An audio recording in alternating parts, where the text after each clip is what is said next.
делаете? Я старый человек, я не пущу вас. Я не впущу вас.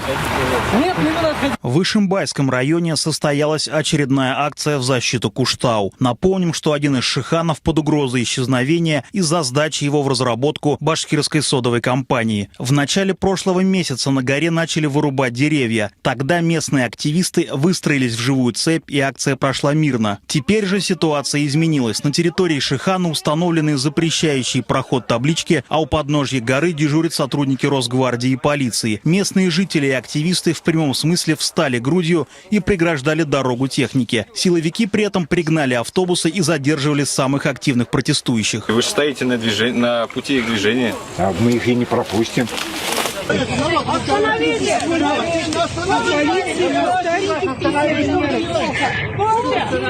В ситуации пытаются разобраться члены Совета по правам человека при главе республики Эльза Маулимшина и Зульфия Гайсина. Они пытаются вызволить задержанных активистов из РОВД Ишимбайского района. На Куштау я сегодня сама не была. Мы сразу приехали в Ишимбайское РОВД, куда с утра первую партию задержанных привели. 10 человек. Больше 2 часов не подпускали. Нас с Зульфией Рифовной Гайсиной внутрь пустили.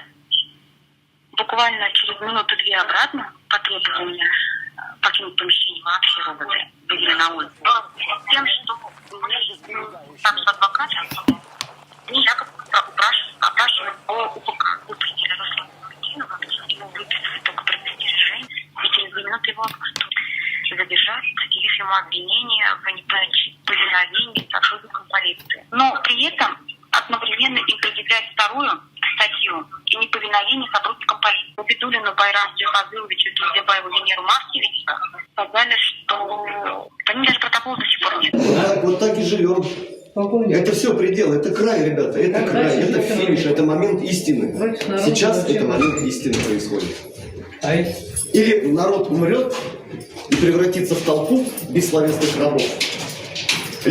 Руслан Нурдинов приехал на акцию с братом. Однако мужчина не ожидал, что закончится она для него быстро. Вчера девушки, защищающие и не пропускающие технику на гору, позвонили нам, позвали. Приехали с друзьями на Куштау, побыли минут 15-20. На наших глазах одного активиста полицейские повязали. Мы стали задавать вопросы, на каком основании задерживают его. После этого нас жестоко упаковали, повалили и забрали. Якобы потому, что мы препятствуем проезду техники. Мариновали нас 2 часа, затем выписали предостережение и снова хотели задержать за неповиновение полицейскому. Сейчас с нами сидят уже 15 человек. Полиция вела себя очень жестоко. Одну бабушку толкнули и ее забрали на скорой. Они ни с кем не церемонятся, валят и забирают. Техника едет на людей. Что вы делаете? Что вы делаете? Что вы делаете?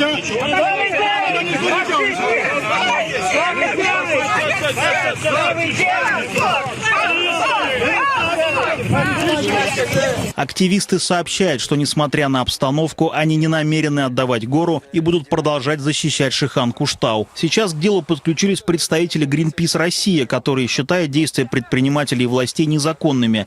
Организация обратилась в Генпрокуратуру. При этом позиция властей Башкирии в отношении Куштау остается неизменной. Он будет разрабатываться. В ответ на запрос pro.fu.ru в пресс-службе главы региона заявили, что БСК платит почти 10 миллиардов налогов в год, а конфликт вокруг разработки горы может быть связан с другими интересантами, которые хотели бы заняться производством соды в не менее красивейших местах республики. Глеб Безбородов, Эльнара Хасанова, Оскар Басыров, телеканал ЮТВ. Вы служите сатане!